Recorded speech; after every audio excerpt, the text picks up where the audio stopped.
Cyraxx blinked, trying to make sense of what he was seeing.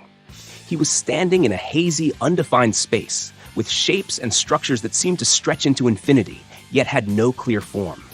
The air was thick, heavy, filled with an ancient, omnipresent awareness that pulsed around him. They had arrived in the Q continuum. Figures began to appear in the distance, other members of the Q, each radiating a strange energy that seemed both curious and wary as they approached. Their gazes fell upon Cyraxx, each one evaluating him with a mix of disdain and intrigue. Murmurs rippled through the continuum, a faint hum of confusion and disapproval. One of the Q stepped forward, a tall, ethereal figure with a stern, unreadable expression. Q, he addressed, his voice echoing across the strange landscape. Why have you brought this here, this limited creature? Q gave a small, mocking bow. My friends, I found this specimen on early 21st century Earth. His name is unimportant, but you may call him Cyraxx. His mind isn't just primitive. Oh no, believe me, my distinguished colleagues. Within that cranium rests the most chaotic, hateful, and disgusting mind I have ever encountered. I brought him to the Vulcans. Poor Spac may never be the same again. Next, I took him to face the Borg. Friends, this mind broke the Borg. When I left her, the Queen was spouting off random phrases found within this maelstrom. The others regarded Cyraxx, their expressions shifting from contempt to faint horror as Q continued. Another Q, her gaze sharp and critical, narrowed her eyes. Do you understand the risks involved in bringing such a creature here? Absolutely, I do, but Q replied smoothly, his dark smile unwavering. Think of it as an experiment, a final opportunity to salvage something, anything from this brain. I know there are risks, but my friends, have a good look at this, and you'll see the only real danger he poses is to himself and younger humans. Cyraxx, by now thoroughly lost and horrified, tried to assert himself, but his words came out in a weak, stammered burst. Now listen, bitches, I ain't no experiment. I'm a human being. I don't know what y'all are doing, but you can just forget it, motherfuckers. But his words fell into a void of silence, each member of the continuum regarding him as if he were a peculiar stain on their existence. Q turned to Cyraxx, his voice lowering to a near whisper, chilling and final. Cyraxx, these beings can see every corner of your putrid, pestilent, and petulant mind. If they cannot find anything redeeming about you, then you may well wish for the Borg. Your trouble with trolls would seem like a day at the park compared to what they can do to you. He leaned in, his eyes cold and merciless. Moreover, they are also your last chance. Should they decide you aren't worth their effort, you know who you will see next. And where? Cyraxx's breath caught in his throat as he looked around at the impassive, powerful beings surrounding him, knowing that his fate hung by a thread. The infinite gaze of the Q bore down upon him, the final, dark glimmer of hope staring back from within the impossible depths of the continuum. Look, bitches, I didn't want any of this, okay? I should be making beats or winning on the track. I've been bullied my whole life, and all I want is to do better. For myself. Y'all don't scare me. I've been through hell and back. There's nothing you can do that I haven't had done to me. The Q observed Cyraxx from all angles, their infinite awareness probing the depths of his chaotic mind, seeking anything that might be of value, something redeemable amidst the delusion, spite, and ignorance. But each time they attempted to delve deeper, they found themselves tangled in a mess of bluster, self-aggrandizing fantasies, and a refusal to acknowledge reality. Every shred of logic they tried to introduce unraveled, buried beneath layers of stubborn denial and misplaced pride. Finally, one of the Q, a particularly ancient being with an expression of quiet wisdom, shook his head in resignation. This is indeed a strange one.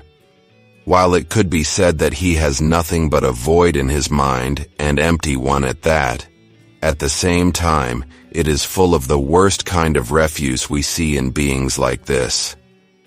If there is something worthy hidden in the depths, we cannot find it. The others murmured their agreement, each of them visibly unsettled by the experience, as if Cyraxx's mind was so fundamentally chaotic that even they, beings of infinite understanding, could not endure it. Cyraxx, oblivious to the judgment surrounding him, grinned smugly, crossing his arms. Ha ha ha! I told y'all you couldn't mess with my mind. It's like a castle, and y'all couldn't even get past my moot. Suck it, bitches. Q's eyes narrowed, the final glimmer of amusement fading as he regarded Cyraxx with cold contempt. So it seems, and indeed I suspected as much. He paused, his voice taking on a dangerous edge. However, my dear Cyraxx, that was strike 3. You're out of there! With a snap of his fingers, the surreal landscape of the Q continuum vanished, replaced by the harsh, echoing clang of metal and the dim, ominous light of a cage. Cyraxx found himself standing in the middle of a wrestling ring, surrounded by tall, unforgiving steel walls, the unmistakable structure of a cage match.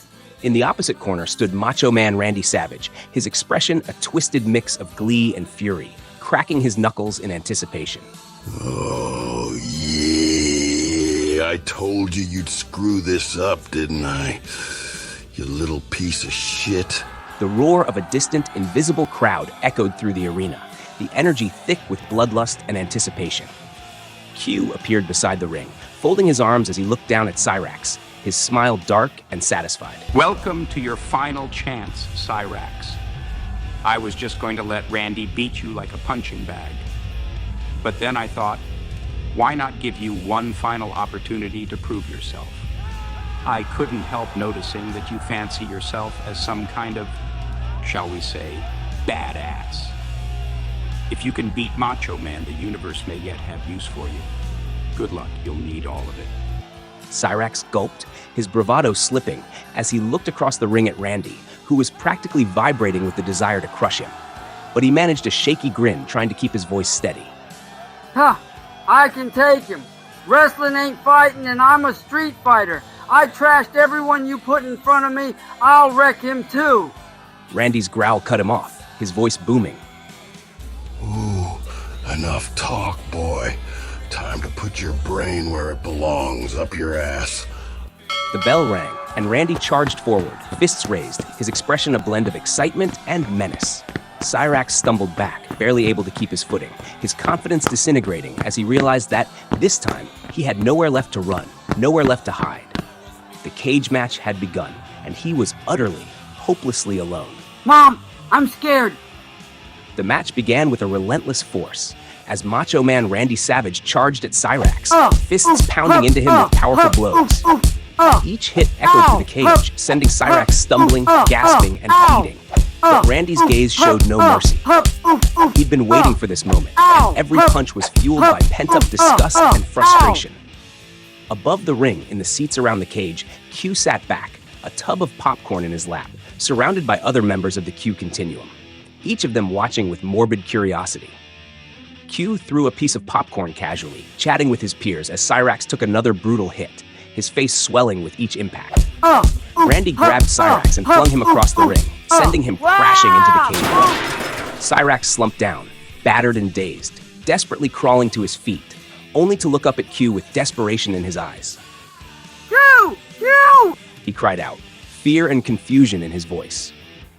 I don't deserve this. Why? Why? Why are you doing this to me? Q looked down, giving a casual shrug, as if explaining something terribly obvious. Why? He replied smoothly. Cyraxx, this is what you do with garbage? You ball it up? He popped another piece of popcorn into his mouth, chewing thoughtfully. And toss it in the wastebasket. Cyraxx's face twisted in horror and desperation. I'm not garbage, I'm a legend. You can't do this to me. Q's smirk grew cold. Oh, but I can. And I am. With another smirk, he motioned for Randy to continue. I have been looking forward to this, you little shit stain. Say goodbye to all the bullshit, Raxxo. Randy grabbed Cyraxx by the collar, hauling him back to his feet, lifting him off the ground as Cyraxx kicked and flailed, desperate to escape. Randy leaned close, growling in his ear. You wanted to play with the big boy Cyraxx. You asked for this creep. The Qs in the audience murmured in agreement.